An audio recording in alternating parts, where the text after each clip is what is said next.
Business करायचं तर ठरवलंय खरं, पण सुरुवात कशी करावी हाच बिग्गेस्ट टास्क. त्यामुळे आज मी ठरवलं, की फर्स्ट स्टेप म्हणजेच मार्केट रिसर्च करायचं. म्हणून ना खूप वेगळ्या-वेगळ्या food malls, organic food stores, super marts इथे गेले. त्या प्रत्येक ठिकाणचे खूप सगळे प्रॉडक्ट्स पण चेक केले. हां, फक्त प्रॉडक्ट्स नाही हं, तर त्याच्या पाठीमागचे इन्ग्रीडियंट्स पण बघितले. पण जे काही हवं होतं ना, ते काही मिळतच नव्हतं. म्हणजे असं काहीसं, की जे हेल्दी, टेस्टी असेल, रिअल असेल, प्युअर ऑर्गॅनिक आणि जे मी रोज पदार्थ खाऊ शकेन असं काहीसं. पण काही मिळत नव्हतं.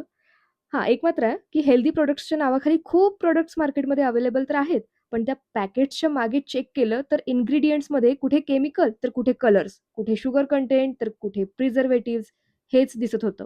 शेवटी मला एक प्रॉडक्ट मिळालं पण हं, पण त्यात पण शुगर कंटेंट होतंच. खूप कंटाळले. त्यामुळे एक ब्रेक घेतला आणि पुन्हा निघाले. अजून काही ठिकाणी गेले, शोधले, पण जे एक्स्पेक्टेड होतं ना, ते कुठेच मिळत नव्हतं. त्यामुळे मी हेच तयार करायचं ठरवलं आहे, जे हॉनेस्टली हेल्दी प्रॉडक्ट असेल. माझी ही स्टार्टअप जर्नी त्यात पुढे काय-काय होणार आहे, हे बघायचं असेल तर फॉलो करा.